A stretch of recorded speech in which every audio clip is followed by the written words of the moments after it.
In activity 8.6, you're going to create a spreadsheet to track stock investments. You're going to pretend like you have $100,000 and you're going to invest that $100,000 in at least 5 different stocks.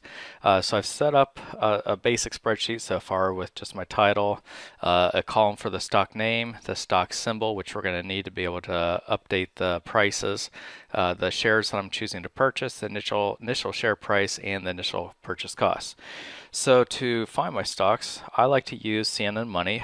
There are other sites like MSN Money and various others that you can use.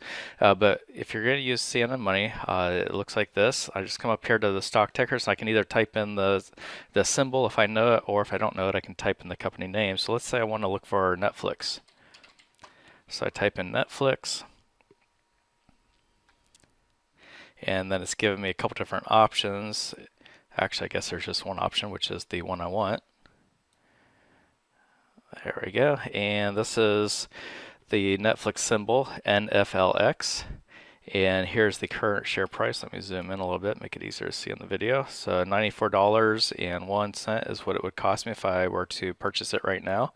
So I'm going to come back to my spreadsheet, and I'm going to put in company name, Netflix, NFLX. Shares purchased, I'm not sure yet, but the initial share price is $94.01.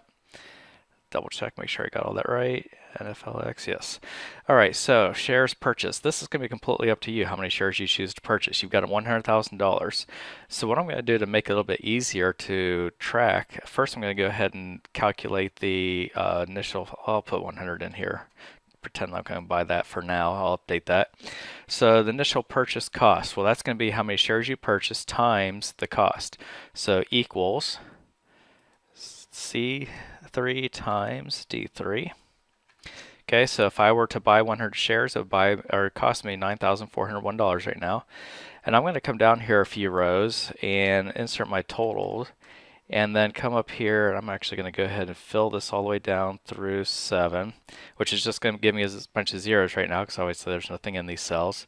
And then I'm going to do my auto sum to add that up. And the reason I do that is because now it's going to be very easy for me to keep track of how much I've spent so far. So if I were to increase this to say, let's do 400 shares. Okay, now I have spent 37,600. And so basically I'm just going to go through and keep finding additional stocks and put those in until I get this up close to $100,000. So I'm going to pause the video right now and go ahead and put my additional stocks in. Okay, so now I found my 5 stocks: Netflix, ExxonMobil, Johnson & Johnson, United Health, and Verizon. And I've put in my shares purchased as well as the initial purchase price. And you can see my total right now is just over $100,000. And since I have a limit of 100,000, I'm going to have to adjust it just a little bit. And this is where having that total in is really nice because now I can just keep playing with one of the numbers. So I'm going to play with this one. That gets me a little too far down. Let's try that. There we go. That looks pretty good. $99,978. I'm pretty close to 100,000. So that's good enough for now. If you have no idea how to look for stocks or kind of curious how I pick the stocks, where to look for stocks on CNN Money, if you're not really sure what you want to buy, watch the next video. I'll kind of go into a little bit more detail as far as how to do some research and find good stocks on CNN Money.